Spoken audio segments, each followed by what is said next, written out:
दर्शकों, नरेंद्र मोदी न केवल भारत के वर्तमान के प्रधानमंत्री हैं, बल्कि एक ऐसे राजनीतिक प्रतिभा भी है जिन्होंने न केवल भारतीय राजनीति में एक नए युग की शुरुआत, because that is what the BJP says.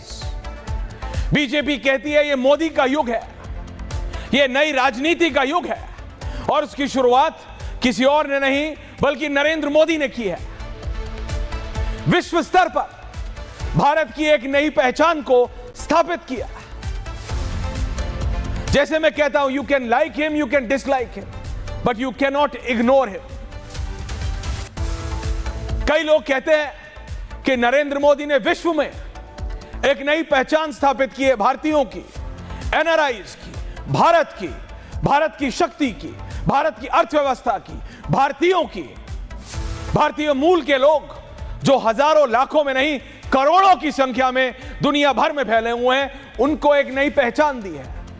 पर वहीं विपक्ष आलोचना करता है, कहता है कितनी बार एक वर्ष में नरेंद्र मोदी विदेश में रहते हैं। बात होगी उस सब पे, बात होगी नरेंद्र मोदी के मजबूत नेतृत्व की, जिसकी बात भारतीय जनता पार्टी का हर नेता,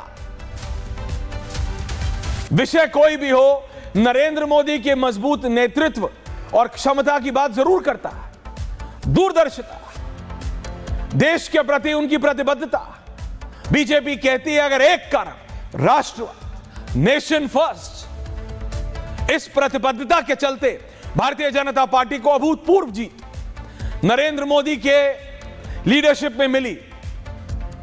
जब 2014 में जीते तो लोगों ने कहा एक इलेक्शन है, यह बोलना अतिशोक्ति ना हो जाए, लेकिन जब एक के बाद एक तीसरा इलेक्शन, जनरल इलेक्शन, 11 वर्ष से ज्यादा होने जा रहे हैं नरेंद्र मोदी भारत के प्रधानमंत्री, आज उनकी प्रतिबद्धता पर सवाल उठाना सही नहीं है।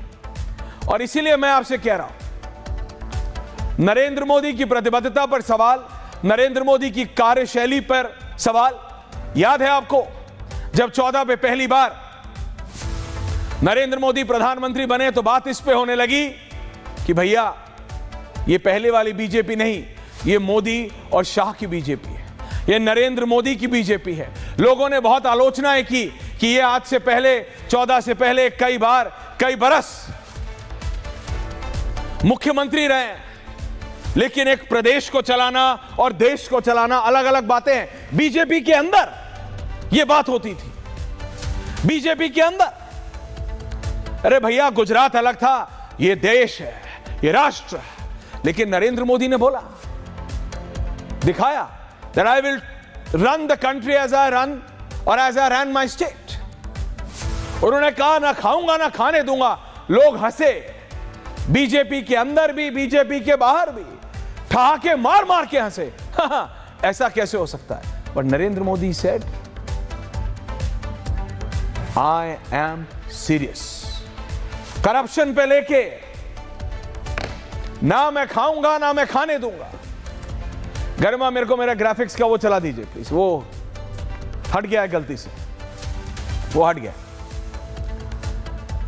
तो बात सिर्फ इतनी है, क्या यह सचमुच एक करिश्माई लीडरशिप का कमाल है, या यह वो दूरदर्शिता है जो किसी और राजनेता ने नहीं देखी? लोग बोलते हैं भारत के लिए, बीजेपी कहती है कि भारत के लिए मोदी जरूरी है, विपक्ष कहता है क्यों जरूरी है? यह बात सिर्फ उतनी है दर्शकों, जैसा मैंने आपको बताया, उनके मजबूत नेतृत्व की, उनकी प्रतिबद्धता की। भारतीय जनता पार्टी को भी कई बार, कई पूर्व राष्ट्रीय अध्यक्षों को भी कितनी बार दिक्कत हुई उनकी प्रतिबद्धता, उनके टाइमिंग्स, उनके 24/7 365 जैसे राजनेता को संभालने में, और नरेंद्र मोदी के साथ अमित शाह का साथ। यह बात जेन्युइन है। वहीं दूसरी तरफ उनकी सामाजिक नीतियों ने गरीबों, महिलाओं और वंचित वर्गों के लिए बीजेपी कहती है वो किया जो पिछले 70 सालों में नहीं हुआ। क्या सचमुच हुआ? वो कहते हैं प्रधानमंत्री लीड्स फ्रॉम द फ्रंट, इसकी बहुत आलोचना भी हुई कि 2024 के बाद 14 के बाद प्रधानमंत्री नरेंद्र मोदी ने हर बड़े मंत्री को और उसके विभाग के सारे अफसरों को प्राइम मिनिस्टर ऑफिस में बुलाना शुरू करा। रिपोर्ट कार्ड दिखाओ, इररिस्पेक्टिव, आप गृह मंत्री हो, आप रक्षा मंत्री हो, आप अर्बन डेवलपमेंट मिनिस्टर हो, आप विदेश मंत्री हो, आप वित्त मंत्री हो, I am the prime minister, it's my view point. बहुत आलोचना हुई थी उसकी 14, 15, 16, 17, मुझे याद है। कई सीनियर बीजेपी लीडर्स ने भी कहा यह क्या तरीका है, मेरा सेक्रेटरी मेरे को नहीं, प्राइम मिनिस्टर्स ऑफिस को रिपोर्ट करता है। लेकिन आज 11 साल बाद दिखता है, चाहे वो उज्ज्वला योजना हो, आयुष्मान भारत योजना हो, ये वो योजना है, हर घर जल हो, हर घर सड़क हो, हर घर पानी हो। जब देश का प्रधानमंत्री पानी बिजली के ऊपर खुद ध्यान देता है तो उसके मंत्री और उसके अफसर वर्क। विपक्ष कहता है ये सब कागजों पे है, ग्राउंड पे नहीं है।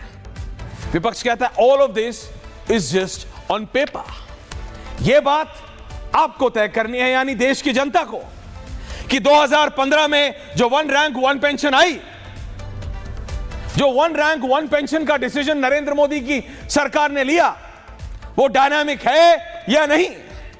2016 में हमने पाकिस्तान पे पहली बार सर्जिकल स्ट्राइक किया, वो एक क्रांतिकारी डिसीजन था कि नहीं था? उस समय विपक्ष ने क्या बोला, मैं उसको बोल के उसको छोटा नहीं करना चाहता। विपक्ष को उसका जवाब अगले इलेक्शन में मिला, जब उन्होंने हमारे फौजियों के शौर्य पर सवाल उठाया।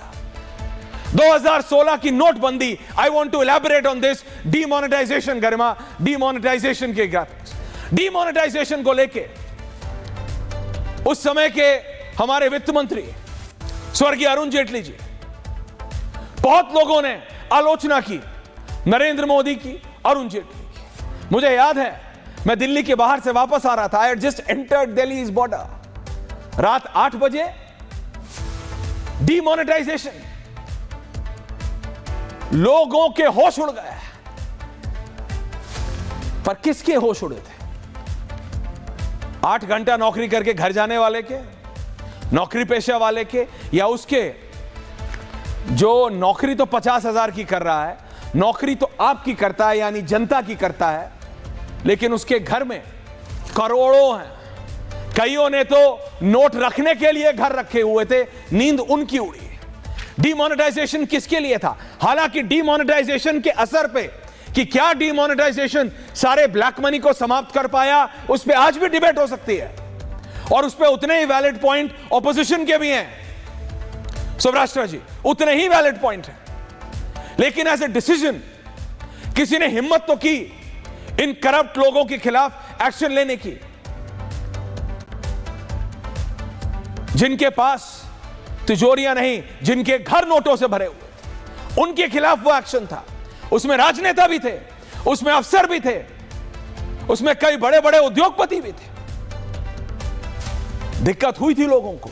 मुझे याद है, विपक्ष ने पूरी कोशिश की, वो लंबी लंबी कतारें दिखाना, लोगों को दिक्कत हुई, हां हुई, हमें दिक्कत हुई, बैंक से लिमिटेड पैसा निकल रहा है, लेकिन उससे क्या चीज उत्पन्न हुई? उससे उत्पन्न हुआ दिस बारकोड सिस्टम, यूपीआई। पूरी जो अनऑर्गेनाइज्ड इकोनॉमी है उसको उठा के कितने लाख, कितने करोड़ नए बैंक अकाउंट खुले। दुनिया का कोई ऐसा नेता नहीं है दर्शकों, दुनिया का कोई ऐसा प्रधानमंत्री, राष्ट्रपति नहीं है जो आए और ये देखता है कि हमारे यहां आप एक नुक्कड़ की दुकान से सॉफ्ट ड्रिंक, एक चिप्स का पैकेट और सब्जी वाले से आप 2 नींबू, थोड़ा सा पुदीना और हरी मिर्च और 1 किलो लौकी खरीद सकते हैं through your UPI. The French, the Germans, the Americans, the British, the Russians, you name it. And they were surprised every time, over and over again.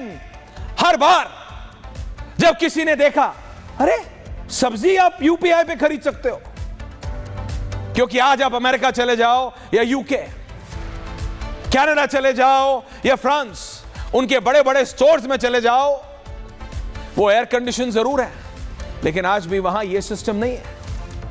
और भारत के 140 प्लस करोड़ के देश में इसको हंसी में उड़ा दिया गया था। पूर्व वित्त मंत्री पी चिदंबरम ने संसद में खड़े होकर कहा था, you are talking about UPI, people don't know how to use a mobile phone. और आज दुनिया का सबसे ज्यादा स्मार्टफोन कहां इस्तेमाल होता है? हमारे भारत में। It takes a decision. आलोचना कर सकते हैं, आज भी करिए, and I will extend this debate to tomorrow also. I will do it in 2 parts. आलोचना अलग बात है, आइडिया क्रांतिकारी है कि नहीं है, that's the point. GST again, प्रधानमंत्री स्वर्गीय अरुण जेटली, जीएसटी लोगों ने कहा गलत है। शुरू में आया, उद्योगपतियों में भी बहुत ज्यादा कंफ्यूजन था। सुब्राष्ट्र जी, बहुत ज्यादा कंफ्यूजन। मनोज जी को ले आइए अंदर स्टूडियो में, आई विल गो नेक्स्ट। बहुत ज्यादा कंफ्यूजन था, जीएसटी से ये होगा, जीएसटी से ये होगा, लेकिन अब उन्हें समझ आया, 2 साल 3 साल में समझ आया, अच्छा अब ये भी नहीं है सिर्फ जीएसटी है, अब ये भी नहीं है सिर्फ जीएसटी है। बहुत बड़े बड़े लोगों ने बहुत बड़ी बड़ी बातें की, सरकार गिर जाएगी। डीमोनेटाइजेशन पे बोला था, सरकार गिर जाएगी। जीएसटी पे बोला था, सरकार गिर जाएगी। 25 में खड़े हैं आप, सरकार नहीं गिरी, नरेंद्र मोदी नहीं गिरे। फिर 2019 3 तलाक, जी हां, ट्रिपल तलाक ऐसा बनाया गया कि नरेंद्र मोदी की सरकार ने, नरेंद्र मोदी अमित शाह की सरकार ने मुसलमानों के खिलाफ एक इतना बड़ा कोई एक जघन्य अपराध कर दिया है, ऐसा दिखाया गया। किसके द्वारा? विपक्ष के द्वारा, कि ये मुसलमानों के जीवन के साथ मेडल करना चाहते हैं। लेकिन क्या वो मुसलमानों के जीवन के साथ मेडल था, या उन करोड़ों मुस्लिम बहनों की जिंदगी को बेहतर करने के लिए था? पूछता हूं मैं और पूछता है भारत। Think about it. कोई 7 समंदर पार से बैठ के सिर्फ इतना बोल दे, तलाक तलाक तलाक, और एक महिला का जीवन, उसके बच्चों का जीवन, वो सड़क पे आ जाए। मुझे आज भी याद है, लॉ मिनिस्टर वाज रविशंकर प्रसाद। रविशंकर प्रसाद जी के घर पे, 3 मूर्ति वाले उनके घर पे 250 से 300 मुस्लिम बहनें अचानक पहुंच गई थी। उनके सिक्योरिटी वाले को दिक्कत हो गई थी कि हुआ क्या, उसको समझ नहीं आया। They just wanted to thank him, they just wanted to thank him. विपक्ष समझ नहीं पाया कि ये कितने, जैसे कहते हैं ना, दूरंदेशी है। सीएए, धारा 370, I can go on and on and on. धारा 370 अपने आप में एक एपिसोड है मनोज, कि उसका लोगों ने कितना विरोध किया आज तक। सीएए को लेके, सीडीएस की नियुक्ति 2020 में, उसको लेके कि हो आप हमारी फोर्सेस के साथ अब आप कुछ मिंगलिंग कर रहे हैं, आप कुछ खिलवाड़ करना चाह रहे हैं। मैं बता रहा हूं ना, अग्निपथ योजना को लेके, अग्निपथ योजना को लेके मैंने जैसे कहा, डिमोनेटाइजेशन को लेके आप आलोचना आज कर सकते हैं, डिबेट आज भी कर सकते हैं। ऐसे ही अग्निपथ योजना को लेके आप डिबेट कर सकते हैं, लेकिन 2023 में जो महिलाओं को आरक्षण लाया, उस पर क्या बोलेंगे? 2024 में सुप्रीम कोर्ट के आदेश के बाद इस सरकार ने राम मंदिर का निर्माण किया। 2025 में operation Sindoor, this is circumstantial operation Sindoor. But मैं आपको बात बता रहा हूं,